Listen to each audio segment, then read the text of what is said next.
Quantos de nós já disseram isto? Perante uma situação, mas o que é que eu ganho com isso? Se não dissemos, muitas vezes pensamos, não tenho vantagem, não ganho nada.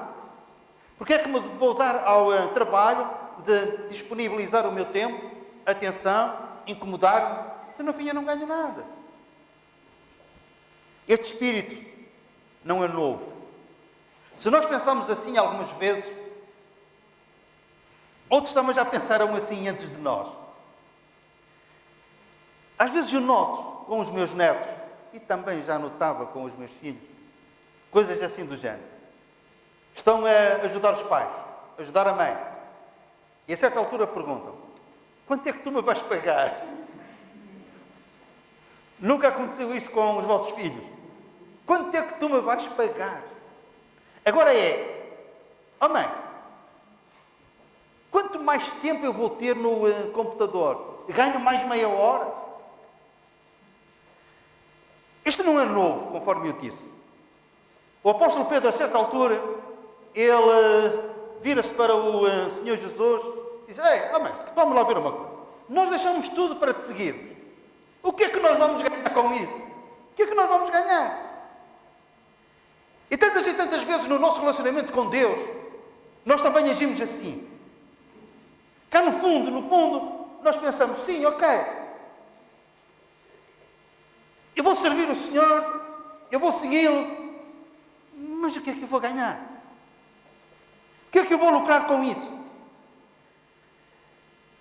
E muitos seguem o Senhor na expectativa de que vão ganhar alguma coisa. Isso até é legítimo.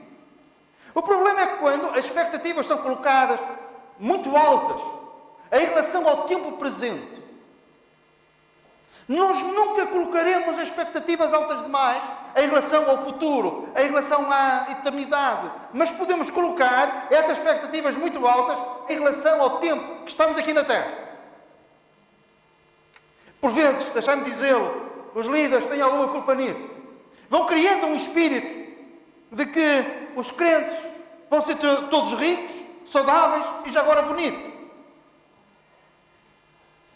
Com isto eu não quero dizer que o Senhor não possa abençoar e tenha abençoado. A questão é, Ele vai nos salvar. E se não salvar, como é que nós vamos reagir? Podemos ter uma expectativa muito alta e depois ficarmos frustrados, desapontados, e muitos que um dia puseram mãos ao arado, com compromisso, voltaram para trás porque as suas expectativas ficaram muito aquém daquilo que lhes foi mostrado e prometido. E a Bíblia está cheia de exemplos desses. Eu vou falar acerca de um homem chamado Asaf. Depois iremos ler alguns versículos mais tarde. Este Asaf não era um homem qualquer no meio do povo de Deus. A sua responsabilidade como um líder espiritual. Ele era o líder do grupo coral do templo. Grupo esse que tinha centenas e centenas de elementos. Não era uma pessoa qualquer escolhida para liderar a adoração e o louvor no templo em Jerusalém. A certa altura, reparem, ele diz isto. Com efeito, Deus é bom para com Israel. Ele olhava à sua volta, nação, prosperidade, tempos de Davi. Deus é bom para com Israel. Ele é bom para com os de coração limpo. E agora reparem, quanto a mim, porém, isto é, o Senhor é bom para com o povo, é bom para com a nação, mas tenho aqui um problema, e o problema é, quanto a mim, porém. Em que é que isto consiste? Mais à frente ele diz, eu conservei o meu coração puro. Ele é bom para com os limpos de coração. Ok, então eu também conservei o meu coração puro. E o Senhor tem abençoado os outros. Comigo, porém, com efeito, e ele usa uma palavra que é demolidor. Porém, com efeito, inutilmente, eu conservei o coração puro. Já iremos ver porquê. Ele chega a esta conclusão que é assustadora quando nós chegamos ao ponto de pensarmos é inútil eu ter servido a Deus, a ter seguido o Senhor. Ele olha para a sua vida passada, para aquilo que tinha feito, o esforço, o compromisso, as exigências de Deus, que à primeira vista ele até cumpriu. Ele olha para os outros estavam bem, o problema era ele.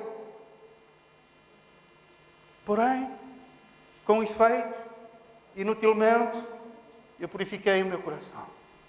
Isto porquê? Eu invejava os arrogantes ao ver a prosperidade dos perversos. Ele olhava à sua volta e via mesmo aqueles que não temiam a Deus a terem prosperidade, saúde.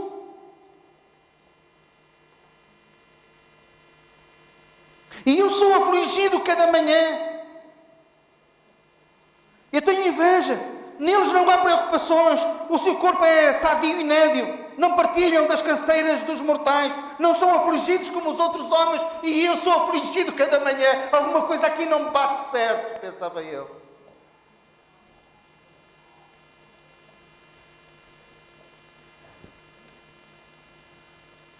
Não quero baixar as expectativas. Não quero quebrar as vossas ambições e os vossos sonhos. Mas quero relembrar-vos de uma coisa. Nunca nos devemos de esquecer que nós estamos em território inimigo. O mundo está no maligno. Nós somos luz, mas o mundo ama mais as trevas do que a luz. E não tenham dúvidas, quando o mundo tiver que escolher entre nós e os seus companheiros, os que também são do mundo, eles vão escolher aqueles que são do mundo como eles do mundo são. Se eles tiverem que prejudicar alguém, não fiques surpreendido que mesmo sendo temente a Deus, tu sejas o prejudicado. E isto porquê? É porque o Senhor nos tem desamparado? Não! É o peso do facto. Jesus disse claramente, no mundo tereis aflições, mas no meio dessas aflições nós podemos ter bom ânimo. Sabem porquê? Porque Ele venceu o mundo e nós poderemos vencer com Ele, mas passaremos por aflições.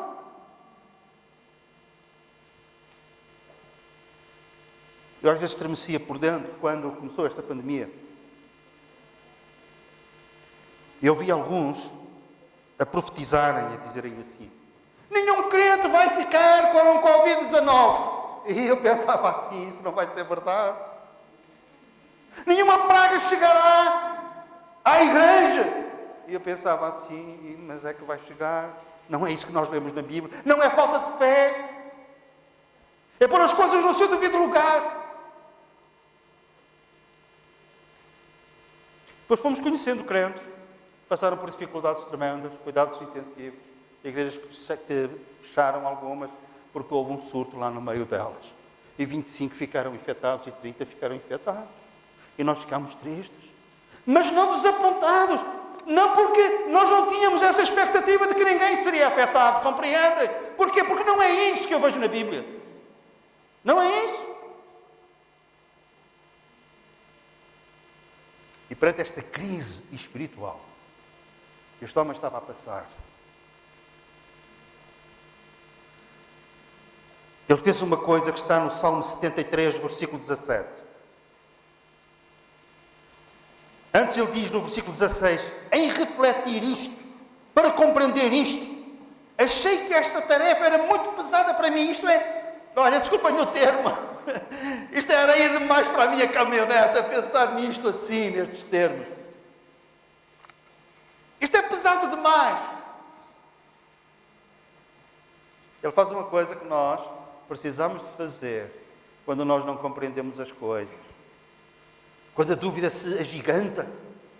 Quando vem o pensamento ao nosso coração, se calhar, que é inútil nós seguirmos a Deus. Veio ao coração deste homem. E repito, ele era um líder. Era um líder de muitos. E o que é que ele faz?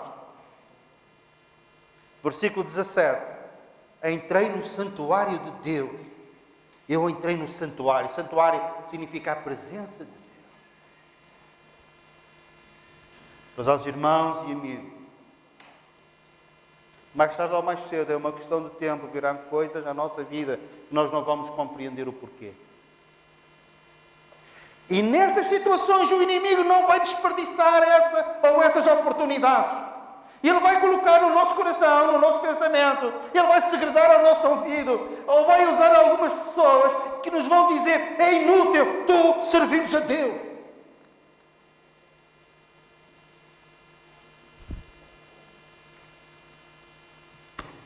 Vamos para o nosso quarto, vamos para os anexos, vamos para o monte e vamos colocar isto diante do Senhor.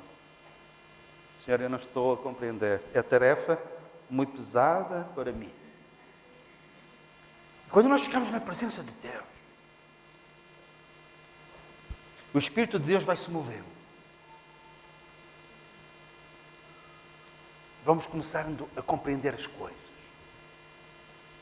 O Senhor vai nos trazer à memória alguma coisa que nós ouvimos, alguma lembrança daquilo que nós lemos.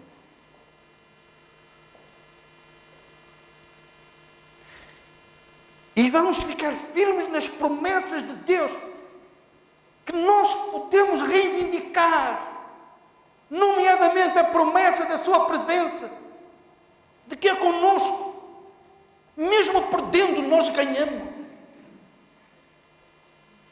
E há outra coisa, e aqui as nossas expectativas podem ser as maiores possíveis. E ele diz: e então eu atinei com o fim deles, daqueles que não temem a Deus e são prósperos, e são saudáveis, e tudo lhes corre bem. Pois é, o importante, prezados irmãos, é como é que isto vai acabar, conforme eu tenho dito várias vezes. Eu atinei, eu visualizei o fim deles e o meu fim. Como é que isto vai acabar? Prezados irmãos, nós temos que atinar numa coisa. Refletir. Como é que vai acabar? E sabem como é que vai acabar para nós?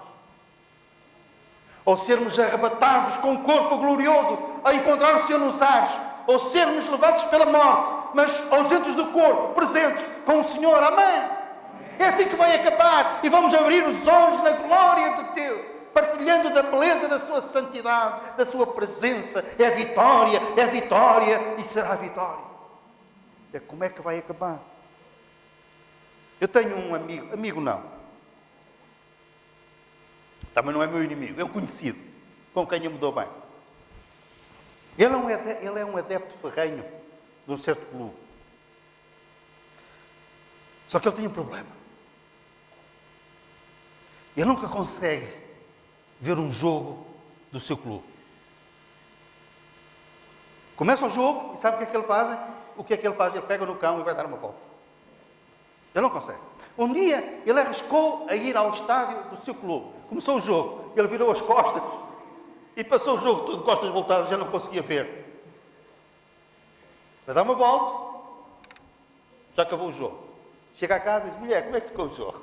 E a mulher diz como é que ficou. Ele fica contente ou triste, não importa. Então ele senta-se para ver a repetição do jogo. Nas calmas. Ele sabe que a equipa ganhou, por exemplo. A outra equipa está a atacar, manda bolas ao posto, marca um gol, marca 2 golos. E ele fica calmo. Porquê? Porque ele sabe como é que vai acabar. E o tempo a passar. E ele não se enerva.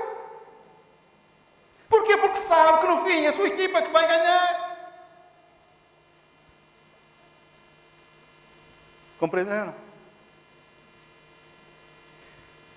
Nós devemos de assistir e participar no jogo da vida desta forma. Sabemos como é que vai acabar e nós vamos ganhar.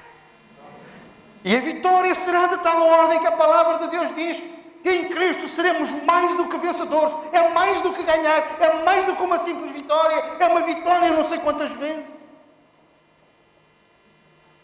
Mas ele chegou a esta conclusão. Depois de entrar na presença de Deus, sossegar a sua alma, fazer as perguntas todas, ouvir as respostas de Deus. E depois ele continua e diz: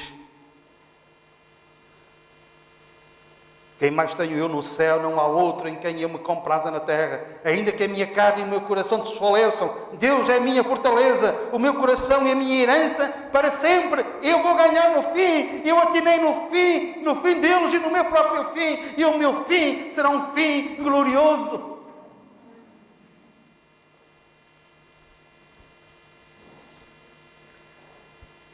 O último livro do Velho Testamento, Malaquias,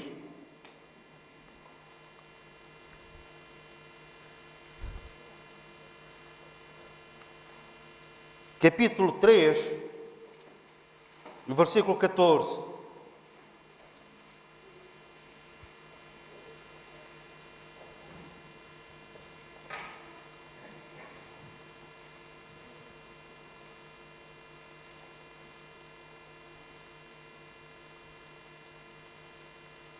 Malaquias, capítulo 3,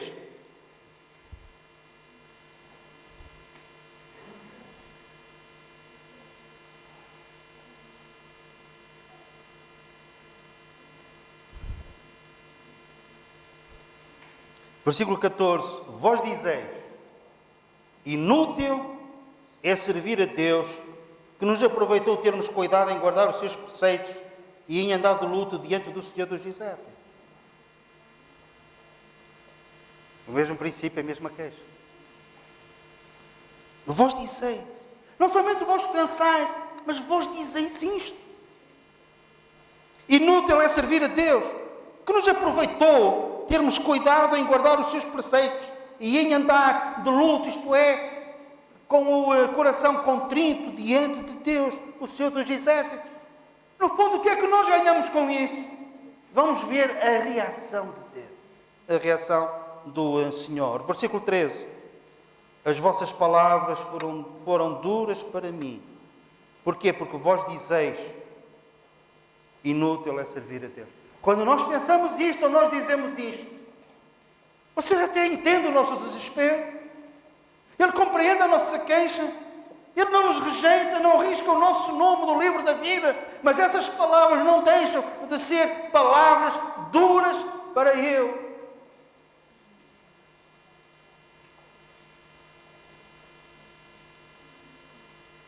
Há certas coisas que nós nunca mais esquecemos. Quando nos trataram com injustiça, certo? Os nossos pais até nos davam umas sapatadas.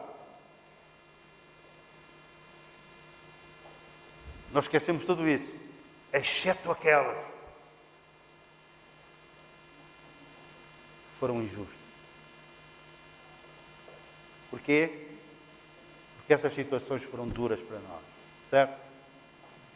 E se nós temos este sentimento perante as situações duras que os outros têm para connosco, as situações injustas, e nós achamos isso duro, melhor direi, quanto mais o Senhor. Porque essas palavras são duras para mim.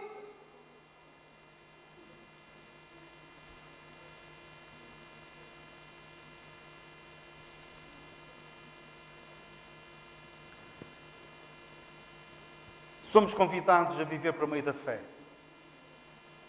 Tudo se resume a isto. Fé. A nossa vida cristã começa como? Com um ato de fé, quando nós cremos, por fé, na suficiência da obra da cruz do Calvário. Nós cremos que aquela obra, o sangue derramado na cruz é suficiente para nos purificar de todo pecado. Amém? Fé.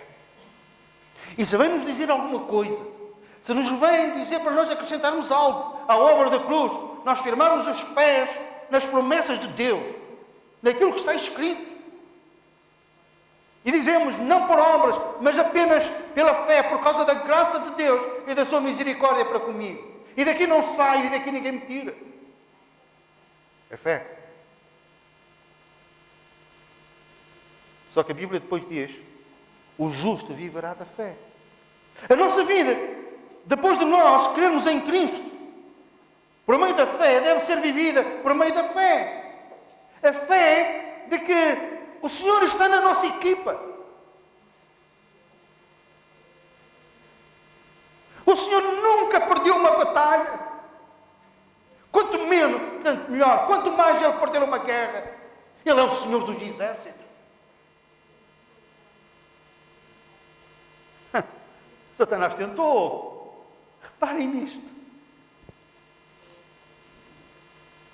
Jesus disse para que os seus apóstolos entrassem no barco. Ele entra no barco juntamente com eles.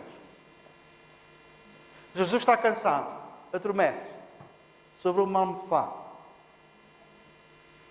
O príncipe das potestades do ar faz levantar uma tempestade tremenda.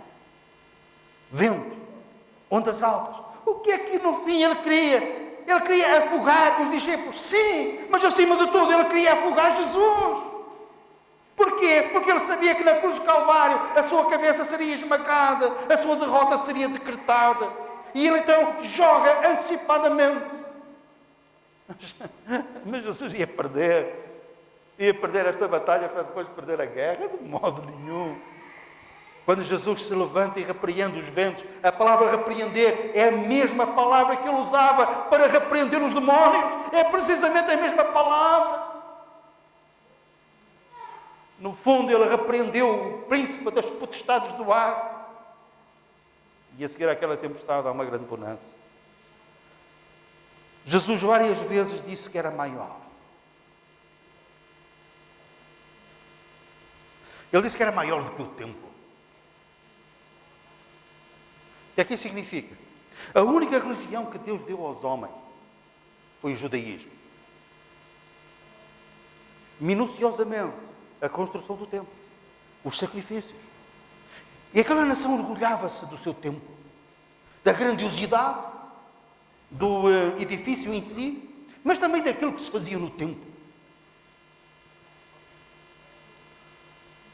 Os sacerdotes,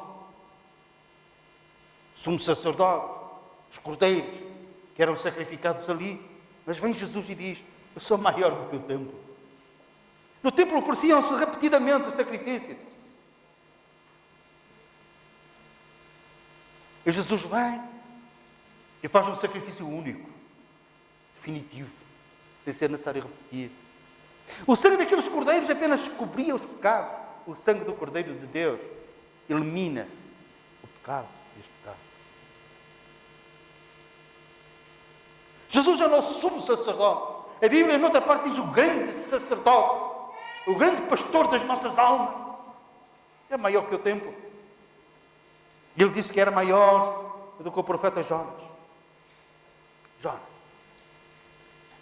Jonas foi grande. Nós, se calhar, não pensamos isso. E ele, para dizer que era maior do que Jonas, é porque Jonas também foi grande, certo? Em que é que Jonas foi grande? Em duas coisas. Uma das coisas em que ele foi grande, ele foi uma cidade de Nínive. Essa cidade tinha 120 mil crianças. Pensa-se que naquela cidade havia cerca de 600 mil pessoas.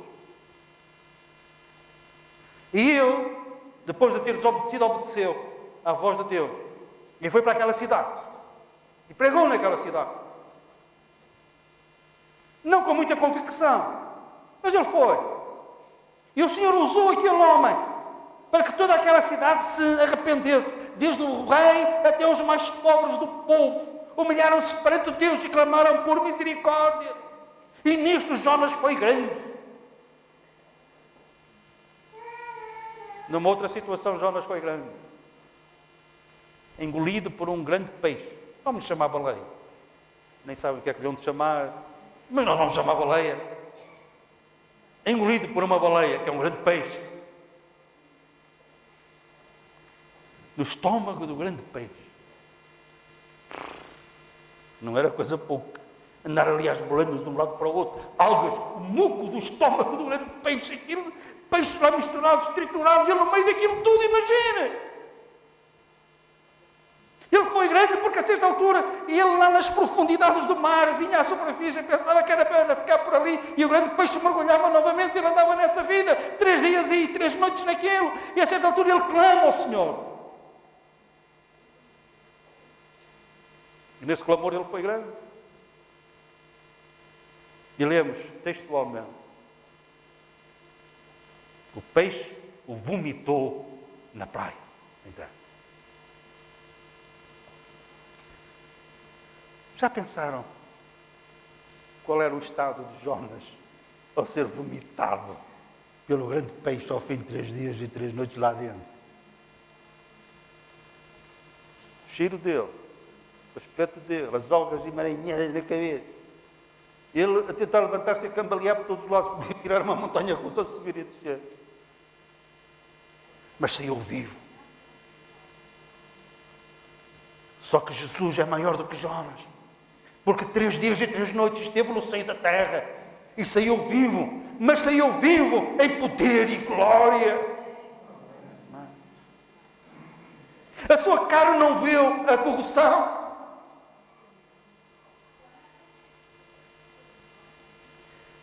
Brilhava. Vitória sobre a morte. Triunfantemente venceu a morte. E sai em perfeitas condições para ser recebido no céu. E quando ele recebe esse mesmo Jesus, que ao fim de 3 dias e 3 noites saiu daquele sepulcro, e ele entra pelos portais eternos de glória, aclamado como sendo o Rei da Glória, e todo o exército celestial, quando ele entra no céu, se levanta e em apoteose exaltam e glorificam o seu nome como vencedor do inferno, de Satanás, do pecado e da morte. E nisto ele é maior do que Jonas. Maior do que Salomão. Salomão é caracterizado por 2 coisas em que ele foi grande: riqueza. A prata nos dias do reinado de Salomão era tanta que valia tanto como pedras. Ninguém ligava nada à prata. Sabedoria. Nunca nenhum rei foi tão sábio como ele, nem depois dele se levantou um rei tão sábio assim. E Jesus diz: está aqui alguém que é maior do que Salomão em sabedoria e riqueza.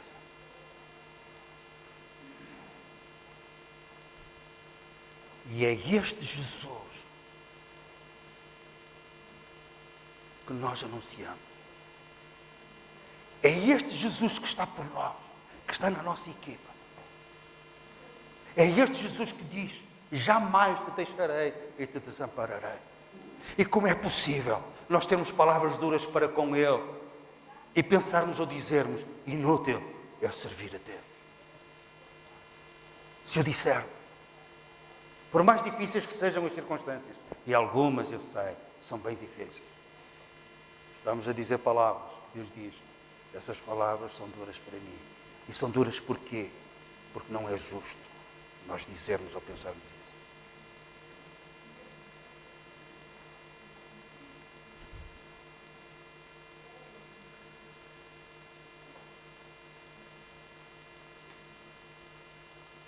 Na nossa vida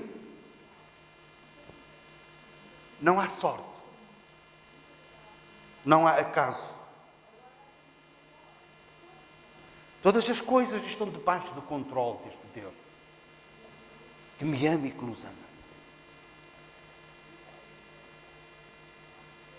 E faz com que todas as coisas contribuam juntamente para o nosso bem, mesmo quando aparentemente nós estamos a perder. E somos desafiados por alguém. O apóstolo João, nós pensamos que ele morreu velhinho. O único apóstolo que não morreu como mártir. E é verdade. Pela história, nós chegamos e estamos de acordo com isso, face aos relatos históricos. Os outros apóstolos, todos eles tiveram mortes e mortes cruéis. Estamos a estudar, como sabem, os 12 apóstolos. E temos lançado o vídeo à quinta-feira que nos falam acerca disto. João foi o único que chegou a velhinho até. Mas ele refere-se aos outros apóstolos dizendo: eu, companheiro convosco nos sofrimentos. Apesar de não ter tido uma morte cruel, ele teve uma vida difícil. Diz a história que ele foi torturado várias vezes. E quando ele foi deportado para a ilha de Patmos, quando esteve lá 4 anos, vivendo numa caverna. Para lá, quem é que iam deportados? Os maiores criminosos do Império Romano. Ele estava ali com ele. Ele estava em Éfeso, de Éfeso foi para a ilha de Patmos, que é uma ilha que agora pertence à Turquia, e da ilha de Patmos, quando ele foi liberto ao fim de 4 anos, ele volta para Éfeso. O sofrimento dele é ouvir as notícias de que Pedro tinha sido crucificado de cabeça para baixo, o outro desta forma, o outro com uma lança espetada, e ele é companheiro daquele sofrimento. Ele sofre um a um a perda dos seus companheiros, daqueles que começaram com ele, daqueles que estiveram com ele, acompanhando Jesus. Ele tinha todas as condições para ser um homem amargurado. E se calhar, para alimentar o pensamento inútil, me foi servir a Deus.